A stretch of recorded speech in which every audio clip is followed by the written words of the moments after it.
So we're going to start by going in with our watercolor, and we're just mapping in our basic base color of the cookie. So I'm going to go in and I'm going around the little chocolate chips, and I'm getting a nice little coat of watercolor down.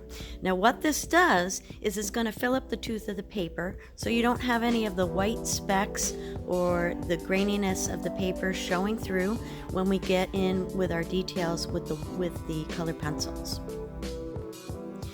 If you want a more expressive piece, you could do this whole piece just in watercolor. But I find, and anybody that knows my channel knows that I like to do a lot of really hyper realistic, super realistic drawing. So I'm just going in with that base layer, and then we're going to put in all of our details with our color pencils. I've pre-sharpened all of my pencils and have all my materials ready to go so that when you're ready to draw, you're just ready to get into the project. It makes it a lot more fun and makes everything go a lot more smooth. When you use this method, the most important thing you want to do is you want to make sure that you have the right paper. Because we did a watercolor base, I'm using the Arches hot pressed watercolor paper for this, which has a little bit of tooth. A lot of times when I use a marker base, I use a really smooth paper like a Bristol 300 or 400 series by Strathmore. In this case, because of the watercolor base and you are using water for that in the beginning, you need to have the correct paper. So when you're doing a pastel base, you want to use pastel matte or a paper that will handle the pastels and have a heavy enough tooth to have enough layers for your underlying beginning stages of the drawing. Same thing with the marker. You want to make sure you're using a heavyweight enough paper that the marker is not going to bleed through. This drawing took me 3 hours and 23 minutes from start to finish. That seems fast probably to some of you, but I've been doing this a long time. Now you want to work in really light layers because we probably end up with about 10 or 15 different layers of color pencil. If you go in a little too heavy from the beginning, you won't be able to put down more color pencil on top to get the level of detail that you really need in a hyper-realistic drawing.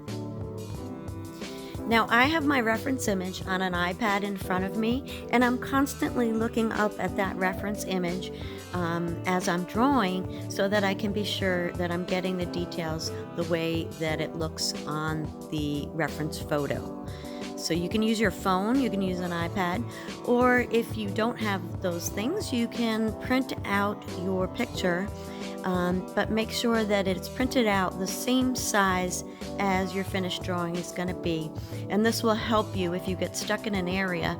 You can kind of just go to that section of the printout and see exactly what details you're lacking and add those in. I want to thank you guys so much that I just hit my 1,000 subscriber mark at the time of this release of this video. And I am so humbled and so grateful for you guys that you care enough to watch my videos, to enjoy my content.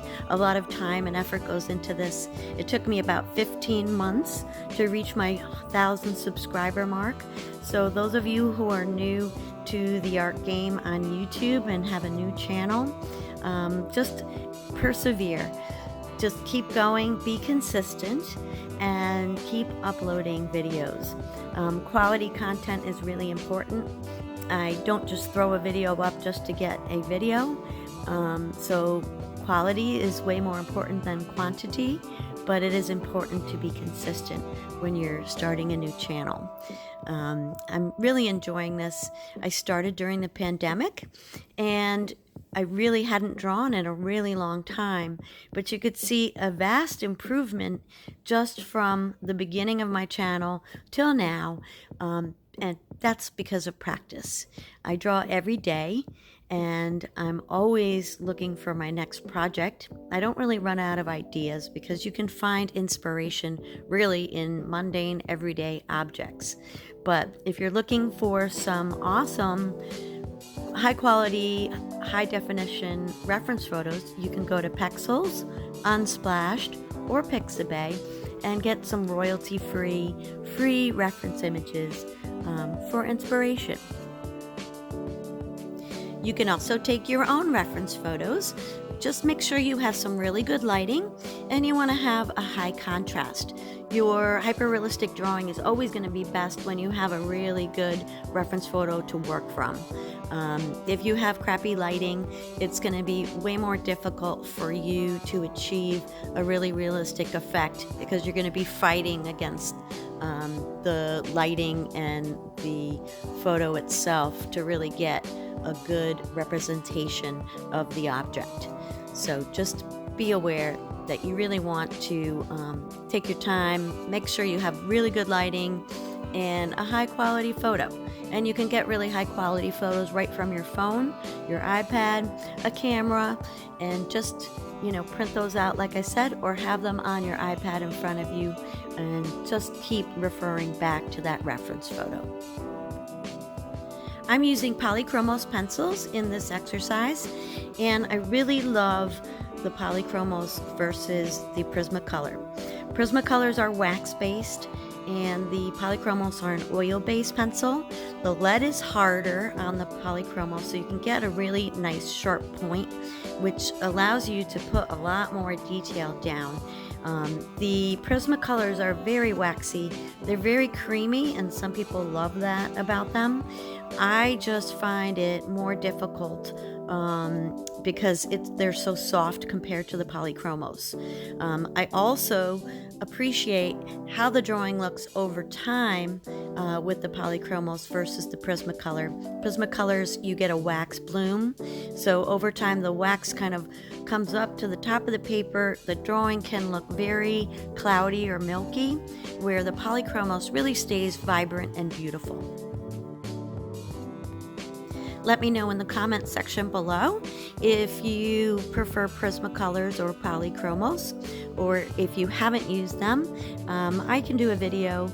Let me know what you think, if you'd like to see a comparison between the two pencils, and I will be happy to do that for you guys. But let me know in the comments below. And while you're at it, smash the like button. I really enjoy hearing from all of you guys, and I do get back to everybody. So, leave me a comment in the comment box. At this stage in the drawing, things are starting to pop and look three-dimensional. You could stop here, but I really urge you to push your values and really push all the detail in the piece.